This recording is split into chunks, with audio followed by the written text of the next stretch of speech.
Seja muito bem-vindo a essa aula sobre vinhos americanos. Aqui, Fábio falando. Muito obrigado por vocês estarem aqui.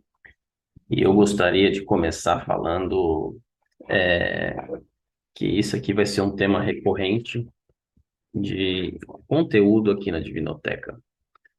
Então, o que acontece? Todos os meses a gente já faz aqui uma degustação. E a degustação, como eu falo, não é um lugarzinho simples que você chega, pega uma taça, toma e fala que é gostoso, ou toma porque é bom e vende bastante, né? Aqui eu tenho um compromisso muito grande com educação e eu gosto de passar para todo mundo uma história do que, por quê, como que começou, a região, o produtor, os métodos de fabricação, tudo isso que engrandece a degustação, até o vinho acaba ficando mais gostoso, né? Fala sério. Então, o que que eu resolvi fazer? Muita gente está de longe, gostaria de participar, mas não participa. Então, eu resolvi levar esse conteúdo aí online e de uma forma mais completa aqui. Aqui, no, por exemplo, nessa aula, eu separei muito conteúdo, até tive que reduzir, tirar temas aqui para abordar, temas que eu vejo que não eram tão relevantes para a gente aprender, e eu até explico por que depois, mas eu separei aqui muita coisa legal para a gente saber sobre, no caso aqui hoje, vinhos americanos. Então, esse meu, essa minha introdução sobre esse assunto. Então, vocês sabem que vai ser um tema recorrente. A gente já fez Montaltino, fez Rioja, já fez Estados Unidos, fez vinhos nacionais da Pisato. Agora, em 2023, a gente já tem uma previsão de Casa Valduca, então vai ter um tema recorrente aí, conteúdos diversos, todos os meses. Esse é meu compromisso. E vamos lá, vamos começar a falar de vinhos americanos. O que que acontece aqui? Me encantou e muito esse tema, tá? Me encantou e muito esse tema por diversos motivos, tá? Por que estudar tanto? Bom, primeiro, quanto mais eu estudei, mais vontade de conhecer eu tive. Por quê? Porque vocês vê o que que é o tamanho do mercado, o tamanho da diversidade, quanta coisa boa tem. E o americano tem aquela mentalidade de pega um nicho de mercado, ele investe muito para fazer dar muito certo, ele vê que é uma coisa que pode dar muito dinheiro e eles vão investir. Então, eu creio que no futuro próximo aí, como hoje tem muita região que não produz um volume suficiente para poder exportar, essas regiões no futuro próximo vão crescer o suficiente para mandar coisas para mercados tipo o mercado brasileiro, tá? Então, pouca região, só tem, a gente vai ver, por exemplo, a Califórnia produz 84% dos vinhos do país. Então, você vê, eles produzem vinho no país quase que inteiro. Imagina quão pouca quantidade não é produzido nos outros estados, e são muitos, né? Então, para eles começarem a fazer um volume que seja interessante para sair, para chegar, por exemplo, no Brasil, eles precisam crescer e muito, mas eu acredito que sim. Todas as áreas, inclusive nesse país, eles investem muito na divulgação, mesmo com uma baixa produção. Você entra, se procurar, digita da região que você quer, o estado que você quer, Michigan, por exemplo, produz vinho em Michigan, eles já têm lá, os produtores se juntam e eles criam uma forma de divulgar a região, eles investem muito nas degustações, nos restaurantes, nas vinícolas, aquele enoturismo que é muito legal, recomendo a todos fazerem, quem já fez, é muito bom e eles investem nisso muito lá. Então, qualquer lugar, estado que você for nos Estados Unidos, você vai ver lá, vai achar um site com os produtores se juntando para divulgar os negócios, divulgar as vinícolas, venha conhecer nossa vinícola, venha provar dos nossos vinhos. Então, isso é uma coisa que eu achei muito, muito legal deles.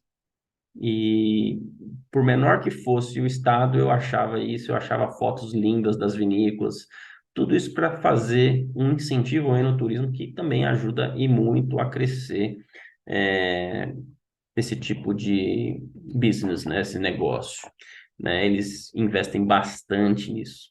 Outra coisa que a gente vê muito, quase todo ano aqui no Brasil, a gente vê sobre as queimadas, né, na Califórnia, né? Então, deixa eu compartilhar a tela aqui.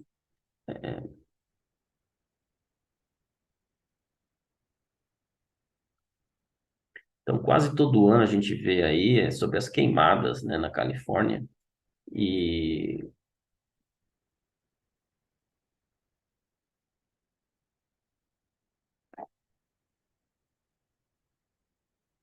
o que que a gente vê?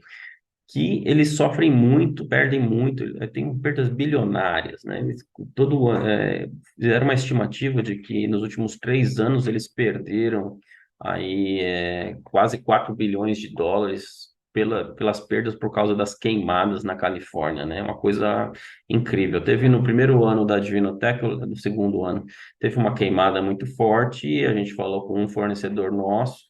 Ele falou assim, ó, fica tranquilo que a vinícola que nos fornece não teve nada, mas teve vinícola próxima que deu problema. Inclusive, um dos problemas que dá dessas queimadas é que não é só, não, não queimou aqui, não teve fogo aqui, não tem problema, não. A fumaça de uma vinícola contamina o vinhedo de outra. Então, uma vinícola vizinha de onde teve queimada praticamente perde toda a sua produção. Isso é uma coisa que impacta e muito, né? Então, é, a gente vai falar, isso faz o quê, né? Você vê, eles são resilientes, eles produzem coisa boa, tem os problemas dos climas deles, mas mesmo assim vem muito produto legal para cá, eles têm uma história e é, a gente consegue aprender muito, muito com os americanos também. Então, a agenda desse curso de Estados Unidos está aqui. A agenda é o seguinte: primeiro, por que estudar o país? É por isso que eu estou aqui falando, estou contando algumas curiosidades, eles têm uma história muito legal também. A gente vai ver de mapas e paralelos, é muito interessante a gente ver, porque os Estados Unidos ele está localizado num dos paralelos que tem as maiores vinícolas da França, Itália, né? As melhores regiões produtoras de vinho no mundo eles compartilham da mesma latitude ali, que é o paralelo, né? Paralelo, por exemplo, 45, paralelo 43, que são regiões aí que tem os grandes crus da França e da Itália também, grandes produtores, e os Estados Unidos está privilegiado com essa localização. A gente vai também ver algumas curiosidades de histórias, que eu descobri umas coisas muito legais da história de produção de vinhos dos Estados Unidos.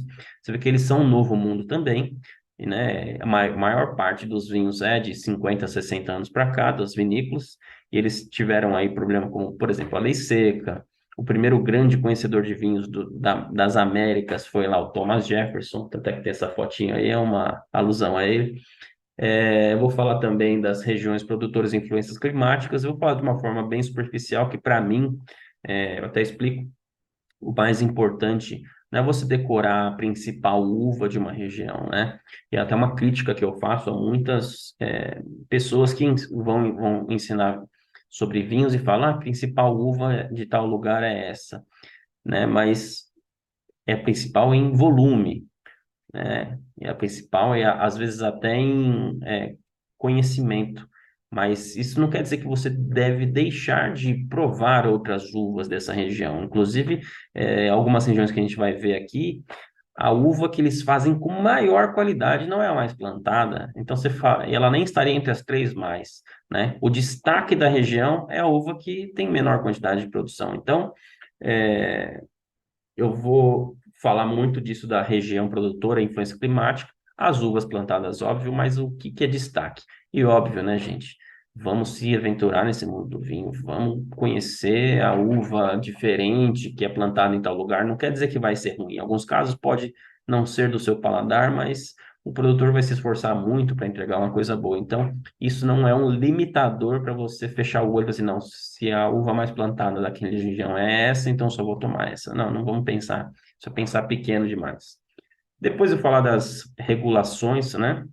As agências de controle de produção de vinho, e aí principalmente Califórnia, Washington, Oregon, Nova York, alguns estados, e também a gente vai ter uma degustação para avaliar alguns vinhos aí que eu consegui achar, alguns achados né? Vocês vão ver aí as impressões que eu tenho desses vinhos degustados dessas regiões, né? Não de todas, que é muito difícil achar vinho americano, muito mesmo. E no final, uma conclusãozinha, né? Sobre o que que eu identifiquei dessas histórias e também dos vinhos degustados, tá? Então, isso aí é o que vocês vão encontrar nesse curso.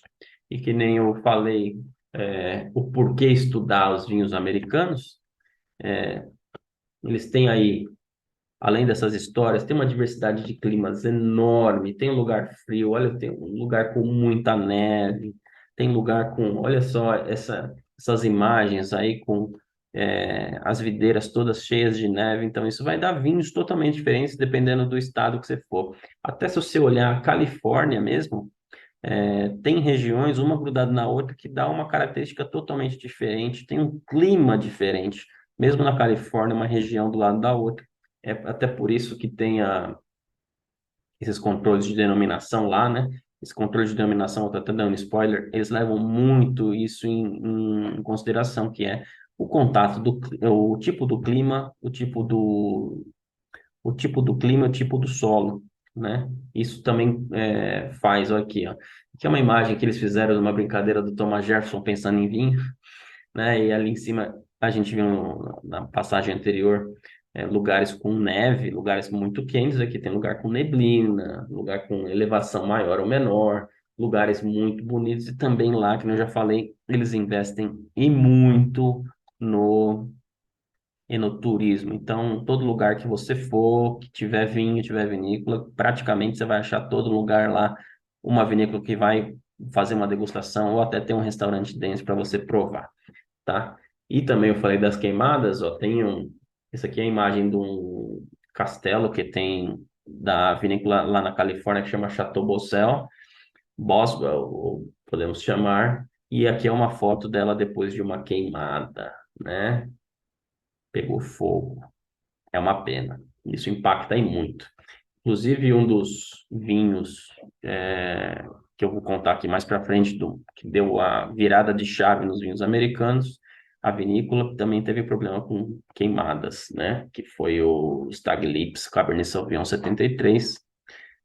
A vinícola produz esse vinho que fez os vinhos tintos da Califórnia ficarem famosos mundialmente. Essa vinícola também enfrentou problemas de queimadas. Então, essa é a aula 1. Essa aqui é uma introdução rápida do que vocês vão encontrar nesse curso. Então, é um curso assim de para vocês aprenderem mais sobre vinhos americanos e também para vocês terem a curiosidade de provar muita coisa, tá bom? Então, vou ficar por aqui. Agora, a próxima aula, a gente, que nem eu falei, vamos falar dos mapas, os paralelos aí dos é, das regiões produtoras de vinho nos Estados Unidos, tá bom? Então, fique ligado aí. Vamos para a próxima aula.